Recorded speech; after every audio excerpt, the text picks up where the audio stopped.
दोस्तों हम लेकर आ चुके हैं आप लोगों के लिए 20 मिनट में शाम की 50 ताज़ा और बड़ी खबरें बताएंगे। दोस्तों आखिरकार कैसे अरब और यूएई ने दे दिया अमेरिका को बड़ा झटका, कहा नहीं लड़ेंगे हूती विद्रोहियों के खिलाफ, लाल सागर में साफ साफ कर दिया इनकार। आखिरकार क्यों प्रधानमंत्री नरेंद्र मोदी के ऊपर भड़क गए राहुल गांधी, बता दिया इस देश का तानाशाह। और आखिरकार कैसे दोस्तों फाइनली ईवीएम के खिलाफ प्रस्ताव पास होने के बाद बीजेपी में मचा हड़कंप, कांग्रेस बोली ईवीएम के बजाय वीवीपैट से हो चुनाव। और आखिरकार कैसे अखिलेश यादव ने मायावती को इंडिया गठबंधन से कर दिया बाहर, क्यों अखिलेश यादव की सुनी जा रही है और ममता बनर्जी क्यों चाहती हैं कि अब की बार राहुल गांधी वर्सेस मोदी नहीं बल्कि प्रियंका गांधी वर्सेस मोदी हो। तमाम मुद्दों पर होंगी बात, लेकिन अगर आपने अब तक हमारे चैनल को सब्सक्राइब नहीं किया है तो जल्दी से कर लीजिए। पास में एक घंटी आएगी, इसको भी दबाइए ताकि हर वीडियो की अपडेट जो है दोस्तों वो आपको मिल पाए। दरअसल दोस्तों आपको बताते चले, फिलहाल यमन को अपने साथ करना, यमन के हूती विद्रोहियों के खिलाफ अमेरिका ने यूएई और अरब देशों से लगाई गुहार, कहा फिलहाल लाल सागर में मिलकर लड़े इनसे, तो साफ साफ कर दिया यूएई और अरब ने मना, कहा नहीं लड़ेंगे हम, इस प्रस्ताव को कर दिया खारिज। दरअसल आपको बताते चले यमन के हूती विद्रोहियों ने इजराइल का जीना हराम कर रखा है और दोस्तों अमेरिका जो कि इजराइल की नाजायज औलाद कहलाता है आजकल, वो इजराइल का फायदा कराने के लिए अब ग्रुप बना रहा था कि लाल सागर में हम मिलकर अटैक करेंगे, मतलब इन्हें रोकेंगे हूतियों को। लेकिन आपको बताते चले साफ कर दिया है फिलहाल यूएई और अरब ने कि वो इस लड़ाई में साथ नहीं देंगे और वो नहीं लड़ेंगे दोस्तों यमन के हूती विद्रोहियों से। आपको बताते चले दोस्तों फिलहाल भाजपा के साथ हो गया खेल, ईवीएम के बड़े मुद्दे को उठाने की अब कोशिश की गई है लेकिन चुनाव आयोग ने सुना ही नहीं। आप समझिए, कांग्रेस ने एक प्रस्ताव पास किया इंडिया गठबंधन ने कि भैया अब ईवीएम की जगह वीवीपैट से हो, या फिर एक वो भी दिया तरीक़ा कि अगर कोई ईवीएम से भी वोट डालता है तो ईवीएम का सही तरीक़ा ये है कि जब कोई वोट डाल रहा है तो उसको देखा जाए कि उसने किस पार्टी को वोट दिया है और उस पर्ची को भी डाला जाए उसके साथ, जब जिस पर उसने मोहर लगाई, मतलब जो उसने बटन डाला है ईवीएम पर दबाया है वो ही एक पर्ची भी डलवाई जाए उसके साथ साथ। आपको बता दें चुनाव आयोग ने सुना ही नहीं, ये प्रस्ताव पास हुआ है। अब इस पर आगे देखना ये होगा कि क्या चर्चा होगी और भी आगे, क्योंकि चुनाव आयोग जाहिर सी बात है लग ही नहीं रहा कि इसमें इंटरेस्टेड है, क्योंकि वो खुद दोस्तों चुनाव आयोग को, जिन लोगों ने चुनाव आयोग के लोगों को चुन रखा है, जो चुनाव आयोग में काम करते हैं, वो खुद बीजेपी के समर्थक हैं। कई लोग बीजेपी के उससे ही रहमो करम से उसके अंदर है चुनाव आयोग में। आपको बताते चले दोस्तों फिलहाल बढ़ गई हैं जो यहाँ पर इजराइल की मुश्किलें, भीषण अटैक, जी हाँ हमास के भीषण अटैक से दोस्तों दहल उठा इजराइल। कई लोग दोस्तों अब जा रहे हैं, वापस भाग रहे हैं गाजा छोड़कर। दरअसल आपको बता दें पट्टी में जोरदार हमले के बाद दोस्तों हवा निकलती हुई नजर आ रही है इजराइल की। आपको बताते चले इजराइल के सैनिकों ने हाथ खड़ा कर दिया है। कई इजराइल के सैनिक कह रहे हैं कि अब हम ये लड़ाई को और नहीं लड़ सकते, हमें यहाँ से वापस जाना है। आपको बताते चले दोस्तों इजराइल ने जो है यहाँ पर जिन लोगों को, जिस सेना को भेजा है उसमें से कई सेना ऐसी है जो अब इस लड़ाई के खिलाफ खड़ी हो गई है, वो नहीं लड़ना चाहते। आपको बताते चले दोस्तों फिलहाल ये लड़ाई बहुत ख़तरनाक हो गई है, क्योंकि हमास जो है दोस्तों वो अब इजराइल के लड़ाकों को दौड़ा दौड़ा कर पीट रहा है। जो लोग मासूम लोगों को मार रहे थे अब उनको असली जगह दिखा रहा है हमास। और ये जाहिर सी बात है गाज़ा पट्टी में जो हमले हो रहे हैं, जो उन बेचारे मासूम लोगों को मारा जा रहा है, इस चीज़ को भुलाया नहीं जा सकता। जो उनके साथ हो रहा है वो बहुत ही गलत है और ये आप भी जानते दोस्तों और हम भी। आपको बताते चले दोस्तों फिलहाल बीजेपी के खिलाफ सड़कों पर उतरे मल्लिकार्जुन खड़गे, बीजेपी खेल रही थी दोस्तों। आप समझिए, दरअसल दोस्तों आजकल बीजेपी मुद्दा दबाने के लिए धनखड़ का एक मुद्दा उठा रही थी, जिसमें वो कह रही थी देखो भैया हमारे जो उपराष्ट्रपति उनकी कैसी नकल उतारी गई। खुद प्रधानमंत्री ने भी इसमें ट्वीट कर दिया और उसके बाद धनखड़ अपनी ज़ात का बताने लगे कि मैं ये समाज का हूँ इसलिए मेरे साथ ऐसा किया। तो दोस्तों मल्लिकार्जुन खड़गे ने उनका दाव उन्हीं पर पलट दिया। खड़गे ने कहा कि मुझे संसद से सिर्फ इसलिए निकाल दिया गया क्योंकि मैं दलित हूँ। जाहिर सी बात है दोस्तों बीजेपी जो है वो जात का, यहाँ पर भी जात पात गेम खेल रही थी कि धनखड़ का इसलिए मजाक उड़ाया गया, वो हरियाणा से हैं, जहाँ से भी हैं उनकी ये ज़ात है। तो मल्लिकार्जुन खड़गे ने भी दोस्तों उनका पत्ता फेंक दिया तुरुप का और कहा कि मुझे संसद से सिर्फ इसलिए निकाल दिया गया क्योंकि मैं एक दलित हूँ। यही नहीं दोस्तों, जिस चीज़ पर बवाल हो रहा है उस चीज़ को लेकर भी मल्लिकार्जुन खड़गे ने जवाब दिया। उन्होंने कहा कि फ़िलहाल कई ऐसी बातें हैं जो बीजेपी वालों ने बोली हैं, ऐसा तो उन लोगों का भी दिल दुखा होगा दोस्तों। जाहिर सी बात है ये कोई इतना बड़ा मुद्दा नहीं था दोस्तों। मिमिक्री करना क्या एक बहुत बड़ी बात है, छोटी सी मिमिक्री कर दी तो कोई इतना बड़ा वो नहीं था कि इस पर हंगामा मचा। बीजेपी चाह रही है कि जो विपक्ष हंगामे कर रहा है, जो वो बीजेपी की असलियत दिखा रहा है संसद के बाहर, उन सब चीज़ों को छुपा लिया जाए और इसीलिए धनखड़ के मुद्दे को तुल दिया जा रहा है ताकि ये प्रोटेस्ट चुप जाए। आपको बताते चले दोस्तों, फिलहाल अखिलेश यादव की बात पर सहमत हुए तमाम लोग, मायावती की एंट्री पर लगा बैन। दरअसल आपको बताते चले, अखिलेश यादव की बात सब लोगों ने मान ली है। बताया जा रहा है अखिलेश की बात मानते हुए मायावती की एंट्री पर बैन लग गया। दोस्तों, मायावती को पार्टी में ना लिया जाए, यही पार्टी के लिए सबसे अच्छा है, क्योंकि मायावती दोस्तों बीजेपी के साथ मिली हुई है। सारा का सारा प्लान दोस्तों लीक कर देंगे। सिंपल सी बात यह है कि मायावती जो है दोस्तों, वो जानबूझकर इस तरीके की चीज़ें करती हैं जिससे कि बीजेपी का फ़ायदा, और ये एक बार नहीं कई बार साबित हुआ है। इसीलिए आपको बताते चलें, अगर मायावती जो है दोस्तों वो इस ग्रुप में शामिल होंगी, जाहिर सी बात है कई ऐसी इन्फॉर्मेशन है जो लीक भी हो सकती हैं। इसीलिए अखिलेश यादव नहीं चाहते कि बीएसपी इस इंडिया गठबंधन में शामिल हो, और उनकी बात लोगों ने सुनी भी, उस पर कहीं ना कहीं जो है सहमति भी जताई कि मायावती को इंडिया गठबंधन में लाना गलती होगी और ये बहुत बड़ी गलती होगी। आपको बताते चले दोस्तों, फिलहाल हमास इजराइल की जंग के बीच में यूएन और जो है दोस्तों WHO ने डराने वाला खुलासा किया है।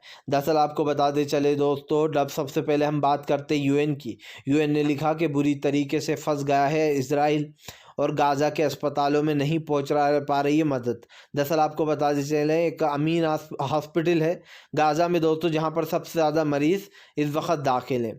उन्होंने कहा कि गाज़ा के अस्पतालों में काम नहीं हो पा रहा है, हमारे यहाँ बच्चे बहुत ज़्यादा हैं। उन्होंने कहा कि यहाँ पर जो बच्चे बीमार हैं उनका इलाज किया जाता है, लेकिन जैसे ही वो बच्चे ठीक होने लगते हैं तो यहाँ पर गोलाबारी की जाती है और उसमें से कई लोगों की मौत हो जाती है।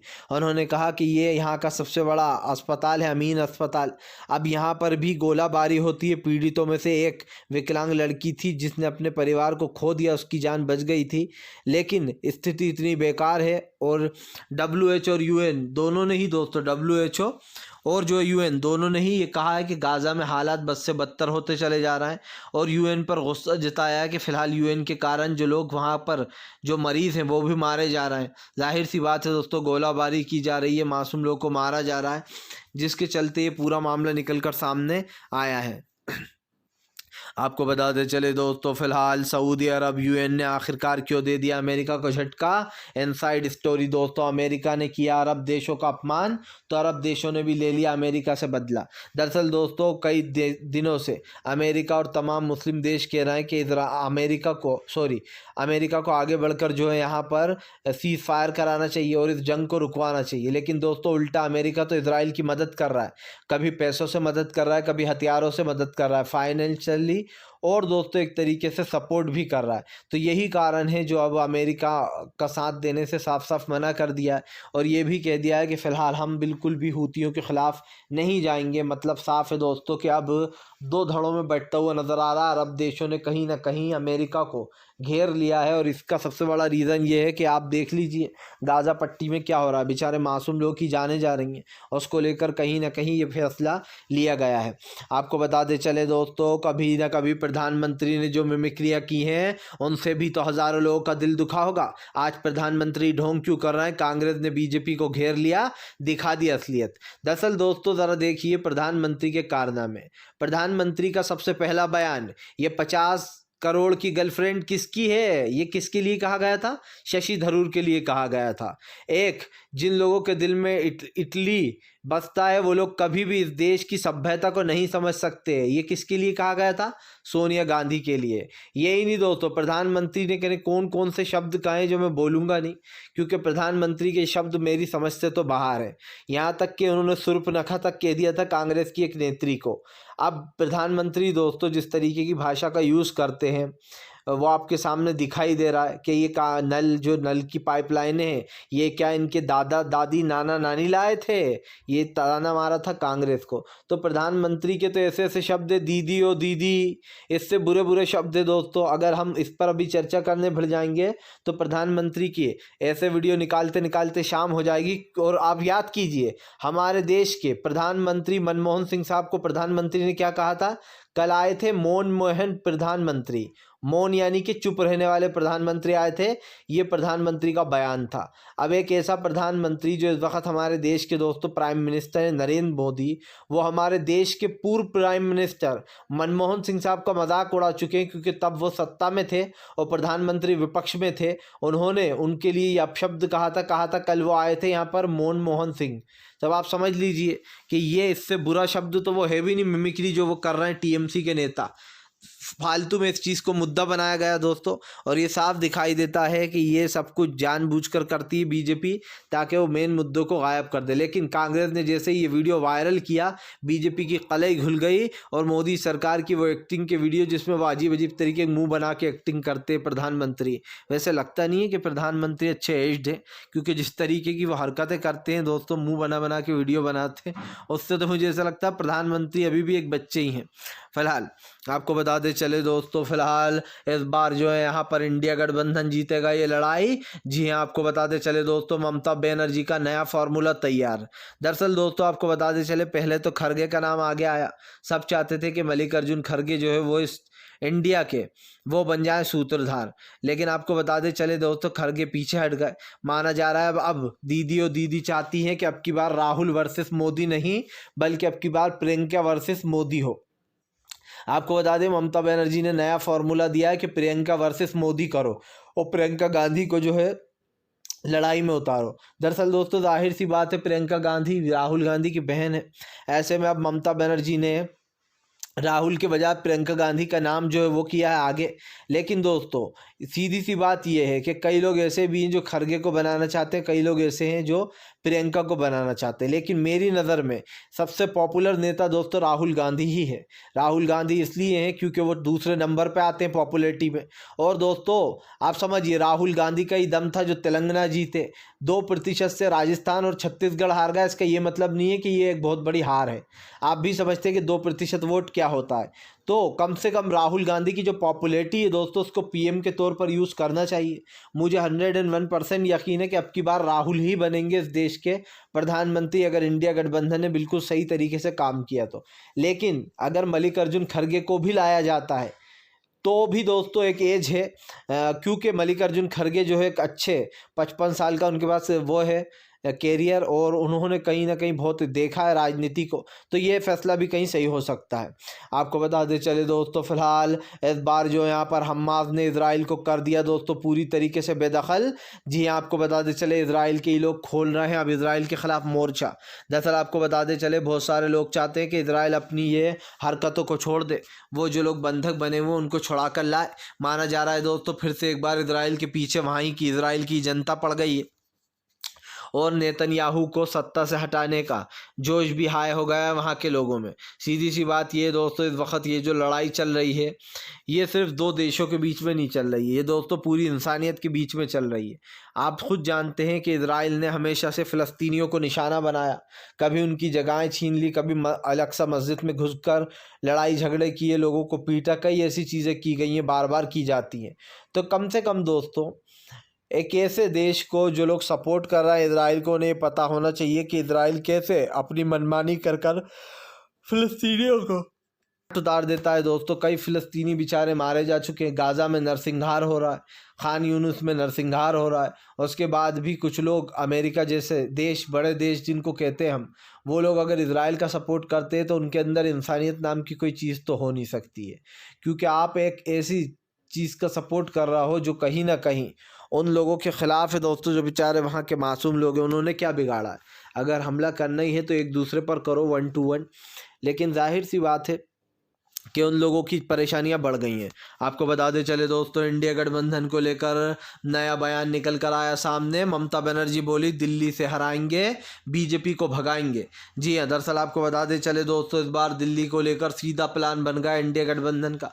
विपक्ष ने साफ कह दिया है कि अब दिल्ली से भगाने का समय इनको आ चुका है। केंद्र सरकार को दिल्ली से बेदखल करेंगे और सत्ता में हम वापसी करेंगे। दरअसल दोस्तों आपको बता दें चले, इस वक्त देश की जनता भी चाहती है कि एक ऐसी सरकार बने जो कहीं ना कहीं लोगों को फ़ायदा पहुंचाए, जो जनता के लिए काम करे। सिंपल सी बात ये है दोस्तों, ऐसी सरकार तो सिर्फ एक ही हो सकती है, और वो दोस्तों कांग्रेस है। क्योंकि कहीं ना कहीं कांग्रेस की राजनीति इसलिए अच्छी थी कि वो कभी दोस्तों हिंदू मुसलमान, मंदिर मस्जिद ने कभी किससे नहीं किए। बीजेपी ने आते से ही क्या किया दोस्तों, 370 हटा दिया। राम मंदिर, बाबरी मस्जिद का जो लोग फैसला देने में भी हिचकिचाते थे, बीजेपी ने जानबूझकर उस फैसले को करवाया ताकि बीजेपी इस फैसले को अंत तक यूज़ कर सके कि देखो हमने भैया राम मंदिर बनवा दिया। और अब बीजेपी उसको बार बार यूज़ कर रही, कभी संसद में कहती है कि हमने, कल गृह मंत्री अमित शाह का बयान में सुन रहा था, वो कहते हैं कि भैया देख लो हमने तो जो वादा किया था निभा दिया कि हम 370 हटाएंगे और हम जो है वहाँ पर राम मंदिर बनवाएंगे। अब आप ये लोगों को बता रहा हो कि राम मंदिर का जो फैसला है सुप्रीम कोर्ट ने नहीं, दरअसल आपने ही दबाव डलवा कर दिलवाया है। जाहिर सी बात है, इसका और क्या मतलब हो सकता है, क्योंकि आप सुप्रीम कोर्ट के फैसले को आप अपना बताते हो कि हमने करवाया, तो फिर या तो बीजेपी ने ही करवाया हो सकता है, क्योंकि भैया केंद्र में आप हो, आपके लिए सुप्रीम कोर्ट के जज क्या और कोई और क्या, आप तो सब पर ही दबाव डाल रहे हो। आपको बताते चले दोस्तों, फिलहाल बीजेपी की स्थिति बिगाड़ने के लिए दोस्तों आपको बताते चले अब मैदान में उतरेंगे केजरीवाल करेंगे दोस्तों जोरदार तरीके से कैंपेन, भारतीय जनता पार्टी से लेंगे सिसोदिया और संजय सिंह का बदला। दरअसल आपको बताते चले केजरीवाल चाहते हैं कि जल्द से जल्द इंडिया गठबंधन में सब कुछ तय हो जाए, सीट शेयरिंग का मामला तय हो जाए और सीटें शेयर करने के बाद दोस्तों सारे मामले जो है वो फिक्स हो जाएं। दरअसल आपको बताते चले दोस्तों लोकसभा चुनाव को लेकर सीधी सी बात यह है कि इस वक्त लड़ाई बड़े पैमाने पर होनी है और दोस्तों लोकसभा में बीजेपी को हराने के लिए ही ये गठबंधन बना है। ये गठबंधन एक बहुत बड़ा गठबंधन है, अब तक का सबसे बड़ा गठबंधन अगर देखा जाए दोस्तों, तो लोकसभा चुनाव में बीजेपी के पास इतना पावर नहीं है कि वो ज़्यादा कुछ कर सके, क्योंकि उसके गठबंधन में जो लोग हैं एनडीए में कोई भी मजबूत नहीं है। और अगर हम बात करें इंडिया गठबंधन की, तो तमाम वो लोग हैं दोस्तों जिनका तूती बोलती है। आप देख लीजिए दिल्ली में केजरीवाल को लोग पसंद करते हैं, पंजाब में केजरीवाल की सरकार बन गई, ममता बनर्जी का पूरा एक तरीके से रोड कब्जा है वहाँ पर टीएमसी का। बंगाल में अगर देखा जाए तो दोस्तों राजस्थान छत्तीसगढ़ में कांग्रेस को अच्छा खासा वोट शेयर मिला, कर्नाटक में कांग्रेस का है और अगर हम बात करें अभी हाल ही में तेलंगाना कांग्रेस के पाले में है, तो कांग्रेस कई जगहों पर है। और सबसे बड़ी बात ये बिहार में तेजस्वी और नीतीश की जोड़ी अच्छा कमाल करेगी दोस्तों, तो ये देखना होगा दिलचस्प कि अब आने वाले समय में वहाँ पर क्या होगा। आपको बता दें चले दोस्तों, फिलहाल अगर नहीं रुकी ये जंग तो हम भी जारी रहेंगे, हूती विद्रोहियों ने दी चेतावनी। हूती बोले कोई भी ताकत हमें रोक नहीं सकती है, क्योंकि हूती विद्रोहियों ने साफ कह दिया है कि फिलहाल वो किसी भी हाल में इस लड़ाई को रोक कर रहेंगे। हूती विद्रोहियों ने कहा है कि जब तक गाजा पर रोक नहीं लग जाती तब तक हम भी चुप नहीं बैठेंगे। हूती विद्रोहियों ने साफ किया है कि फिलहाल गाजा पट्टी में हो रहा नरसंहार को वो बर्दाश्त नहीं कर पा रहे हैं। और सीधी सी बात ये है दोस्तों कि ये जो नरसंहार हो रहा है ये सबके सामने ही है, तो कम से कम इस चीज़ के ऊपर बहुत सभी लोग बोल रहे हैं। इससे एक चीज़ तो साफ़ हो जाती है कि आने वाले समय में ये लड़ाई और भी ज़्यादा दोस्तों भयंकर होने वाली है, क्योंकि इस वक्त हूतियों के सामने टिक नहीं पा रहा है इजराइल और अमेरिका। दोस्तों हूती का ये बयान आना ये साफ करता है कि फ़िलहाल ये जंग अब तक जारी रहेगी जब तक कि वहाँ पर सब कुछ रुक नहीं जाता। आपको बता दें चले दोस्तों, प्रधानमंत्री नरेंद्र मोदी के ऊपर फट पड़े मनोज झा बोले 50 करोड़ की गर्लफ्रेंड किसने बोला था, किसने कहा था कि तुम्हारे दादा नानी नाना नानी पाइपलाइन लेकर आए थे क्या? यही नहीं, गांधी परिवार का हमेशा अपमान करते हैं मोदी। दीदी ओ दीदी किसने कहा था? मनोज झा ने कहा कि ये मनमोहन सिंह, ये किसके बारे में कहा गया था? उन्होंने कहा कि जब आप दूसरों की मिमिक्री करते हैं चुनावी सभाओं में और उनके बारे में उल्टा सीधा बोलते हैं तो उनको बुरा लगता ही होगा, उन्हें भी अच्छा नहीं लगता होगा। लेकिन प्रधानमंत्री ने न जाने कितने लोगों का दिल दिखाया होगा दोस्तों। और अब प्रधानमंत्री दूसरों को ज्ञान बांटने निकले। कहते हैं जब आप एक उंगली दूसरे की तरफ ट्रिगर करते हो दोस्तों, तो वो 4 उंगलियां आपकी तरफ भी होती हैं। और यही कारण है दोस्तों, जो प्रधानमंत्री भूल गए कि जब वो एक उंगली ट्रिगर कर रहे थे 4 उंगलियां उनकी तरफ थी। अब बीजेपी की पोल तो खुल चुकी है। सीधी सी बात यह है कि बीजेपी खास करके प्रधानमंत्री ऐसी ऐसी मिमिक्री की हैं जिनकी वीडियो सोशल मीडिया पे वायरल हैं, और आप भी समझते हैं कि मिमिक्रियों का मतलब है क्या। प्रधानमंत्री कम से कम यही सोच लेते कि ये इतना बड़ा मुद्दा नहीं है कि मुझे बोलना चाहिए। और हैरत की बात देखिए, जब 151 सांसद निकाल दिए जाते तो प्रधानमंत्री का कोई रिएक्शन नहीं आता, कोई ट्वीट नहीं आता। जैसे ही धनखड़ की मिमिक्री करते हैं टीएमसी के नेता, प्रधानमंत्री फौरन कूद आते हैं, एक ट्वीट कर देते हैं। फिलहाल दोस्तों, अगर आपको हमारा वीडियो अच्छा लगे तो इसको लाइक करें।